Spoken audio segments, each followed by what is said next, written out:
Have you ever stopped to think about what makes a really busy office, actually work?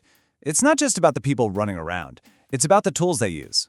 Today, we're going to dive into that hidden world of office equipment and see how it turns total chaos into, well, something that actually gets stuff done. I mean, seriously, picture it. A huge office in Lagos, maybe a big government building in Abuja. You've got hundreds of people, thousands of things to do. It should be an absolute mess, right? But somehow, it's not. The secret, it turns out, is in the tools they have that bring order to all that madness. So, to figure this all out, we're going to tag along with two explorers, Faisal and Nima. They're new to all this, so we'll get to see the office through their fresh eyes and discover why all these gadgets are so important, right along with them. Okay, so their adventure kicks off with one big central question. And trust me, the answer to this question is going to show us not just how offices work, but why the stuff inside them is just so incredibly important. And here it is. This is our guiding question for the day. Now, it looks pretty simple on the surface, doesn't it? But the answer, wow, it connects to everything, from how fast work gets done, to teamwork, and even your own personal sense of responsibility. So, let's start digging in. All right, so as Faisal and Neema step into this bustling office for the first time, they have this big realization. The real heroes of this place aren't just the people, it's the machines that make all their work even possible in the first place. Their guide, a wise man named Uncle Emeka, he just lays it out for them perfectly. He says these aren't just objects sitting on desks. You got to think of them like the gears inside a giant, complex watch. Every single piece is essential to make the whole thing run smoothly. So, what is office equipment exactly? Well, the official definition is simple, right? It's just the tools and machines you use to get work done. But what does that actually look like? Let's meet a few of the key players that Faisal and Nima run into. First up, the photocopier. Come on, we've all been there, right? You need a quick copy of your birth certificate or an ID for something. Now, just imagine an office that has to do that with reports and contracts hundreds of times a day. That's the power of this one machine. It's like the power of instant multiplication. Next, we've got the good old filing cabinet. It might not look high-tech, but this thing is basically the office's memory. You know how important it is to keep your YSE or NICO results somewhere safe where you can find them? Well, a business needs that same secure, organized spot for its most important information. This is where order lives.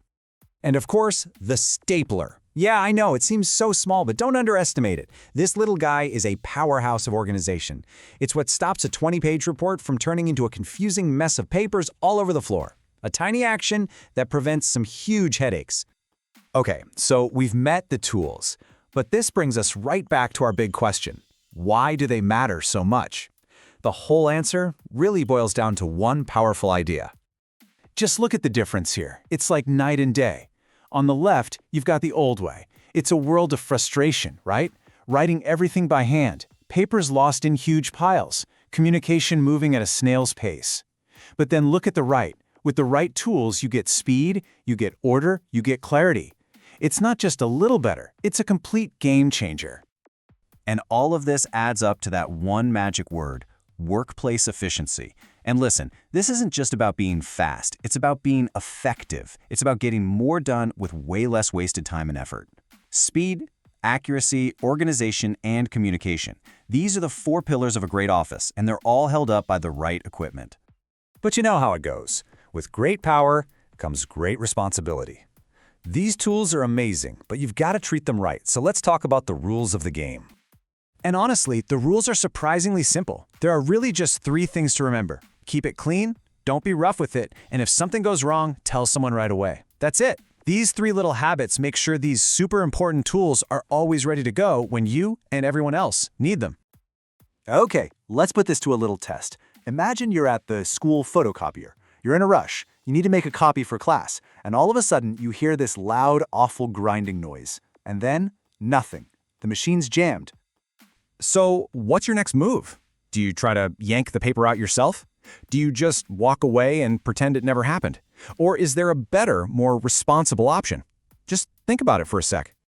The answer really comes down to what it means to have responsibility. It's all about being accountable. The right move isn't to be a hero and try to fix it, because you could actually make it worse. The truly responsible thing to do is to report the problem immediately to someone who actually knows how to fix it. That's what taking ownership really looks like. Now, as their adventure comes to an end, Faisal and Nemo realize the real treasure they found wasn't about learning how machines work. No, it was something much, much bigger they discovered along the way. And this right here is the secret lesson. Every simple little thing you do in an office, like using a shared stapler carefully or reporting that broken copier, it's actually training you for a major life skill.